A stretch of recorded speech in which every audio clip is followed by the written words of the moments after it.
It's the Million Dollar Organizer Show. Tips for professional union organizers. Win more campaigns, balance work and family, and leave the competition in the dust. Now here's your host, Bob Odie. Hello, union organizers and future union organizers. I want to give a shout out to our friends at the Labor Paper. They sent me a copy of their December issue, and in it, they reviewed my book, The Million Dollar Organizer. And they also, in that book review, which was a fantastic book review, they also referred back to my first book, which was Bigger Labor, A Crash Course for Construction Union Organizers, reviewed by Bill Knight. And he actually sent me a copy, which was nice to see it actually in print. That was just wonderful. So reviews sell books. This week, starting off Monday, I had an order for 16 copies of Bigger Labor. Then Tuesday, I got another big order, 11 copies. So like I said, reviews sell books, and I sure appreciate Bill Knight reviewing my books, putting them in the Labor Paper. So go ahead and follow these people. These are real union supporters. I appreciate them.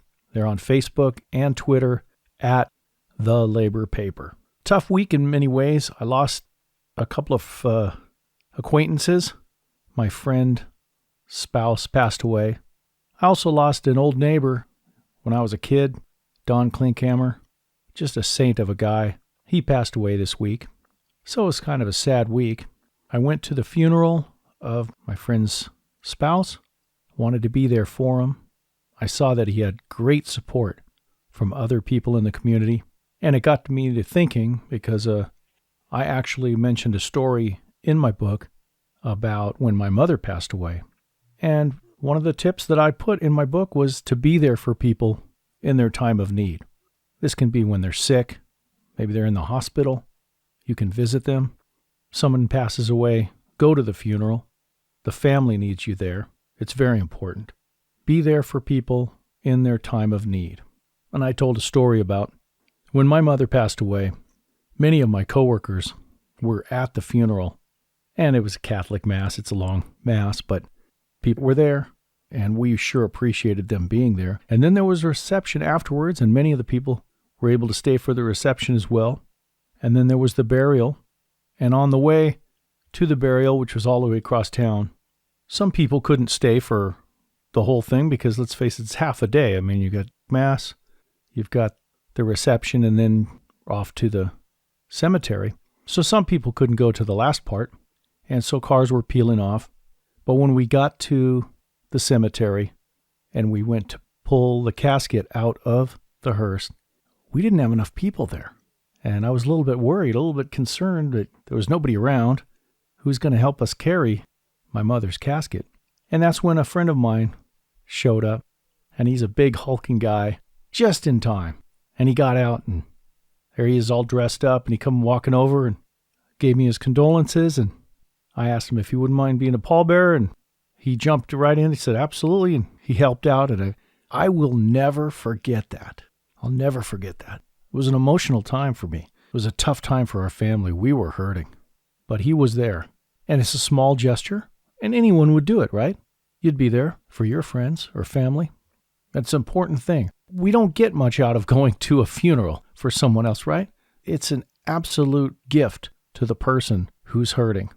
So I encourage you to do it. I know there's some people don't want to go to funerals. It's depressing and it brings them down and it reminds them of their own vulnerability. But we need to be there for people, be there for workers, our co-workers, other organizers, union members, and their families.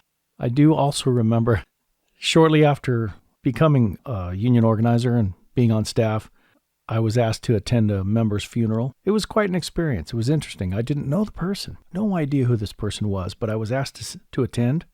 And the union provided a Bible. I guess they found out in advance, what the person's faith was. And it was a beautiful commemorative Bible in a wooden box. I mean, it was beautiful. So I attended the service and I handed it to the grieving widow. And she said to me, well, he's here. And I was like, yeah, absolutely, he's here. She says, no, right there. And she pointed.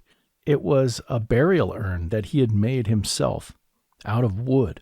I don't know what it looked like really, almost like a bowling pin, but a little bit different. but it was all made of wood. He had made it himself, this member. He was cremated and his ashes were put inside this burial urn. And I got to see the pictures of him, and he seemed like a really neat guy. You know how it is when people are at funerals, when they talk about people, really learn a lot about him, and would have loved to have met that member. But I was glad to be there for his family. Even after his death, the union was there for him. That's a big thing, and it meant a lot to his grieving widow, I can tell you that much. So be there for people in their time of need, whether they're sick, whether there's a death in the family. Be there, show support. I want to thank you for listening to this show, this podcast, and all the support that I've gotten from the community all around, even from the labor paper in Peoria, Illinois. Isn't that amazing? Completely unsolicited book review. I don't know how they found my book, but I'm sure glad they did. Thanks for listening. We hope that you'll subscribe to the show on Apple Podcasts or anywhere you listen to podcasts. Give us a 5-star review and let us know what you'd like to hear the $1 Million Organizer talk about. Don't forget to follow us on Facebook, Twitter, and Instagram @Union Organizer. Thanks for listening, and we'll see you next time.